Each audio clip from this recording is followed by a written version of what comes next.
Good evening. I would like to begin by introducing myself. My name is Hydrogen, and I come from a low-income neighborhood where life is not very comfortable. I've stolen many things and been involved in many altercations, most of which have ended in gunfire. In addition to this, I have had sexual intercourse with a great number of the opposite sex. In contrast, and despite the lack of legitimate evidence, I believe you two have been involved in a fair amount of homosexual activities. Activities I and my companions look down upon. I am so much stronger than you, and my powers of rhetoric so much greater than yours, that you could employ an army of some sort to aid in your fight with me, but I of course would prevail, because I am stronger than you. I'm sure I needn't remind you of my place of birth, wherein, as I explained before, the living conditions are much worse than in your aforementioned city of residence. I would like to stop here for a moment and remind you that I am in fact orating with little or no prior preparation, an act commonly referred to as freestyling. Once again, and I think this bears repeating, I would like to restate my claim that I am in fact much stronger and have endured a larger number of hardships than you. Hardships which have left me with an aggressive behavior and an imposing demeanor which I believe frightens you. I know of a woman with whom you have had sexual intercourse. I too have had sexual intercourse with said woman, and she complained to me of your less than exemplary performance in bed. She went on to explain to me in graphic detail the dimensions and particulars of your genitals, and I tell you what she said was not very generous, sir. In conclusion, I would like to leave you with a brief summary of my argument.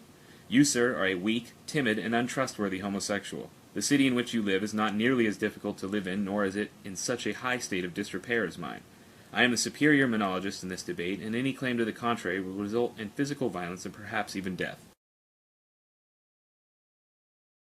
And a good day to you too, sir. I would like to rebut your previous claims in an improvisational and rhythmic manner.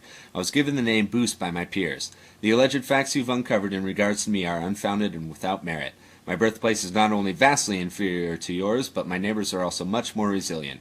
In terms of your claim to my sexuality, Sigmund Freud theorized that in some cases the semi-conscious mind manifests repressed desires, therefore leading me to believe that you, sir, are indeed the homosexual. In fact, I once had a romantic rendezvous with your biological mother, in which fellatio was performed forthwith and without explanation. The encounter lasted several hours, and many unspeakable acts were implemented. I paid her for her services, and no subsequent contact, either verbally or physically, has been made. I brandished a 9mm pistol which I stole from a man involved in a gang-related turf war. I have fired the pistol several times, and in some cases critically wounded those with whom I was in contest with. I would like to inform the audience that I engage in the sale and consumption of illegal narcotics on a regular basis. Speaking candidly, I am in no form intimidated or fearful of your actions, as I have been involved in countless altercations which have ended less than favorably. In summation, your argument denotes a lack of intellectual honesty on your part. It is my contention that this matter would best be solved with fisticuffs. I believe I will be victorious in this regard.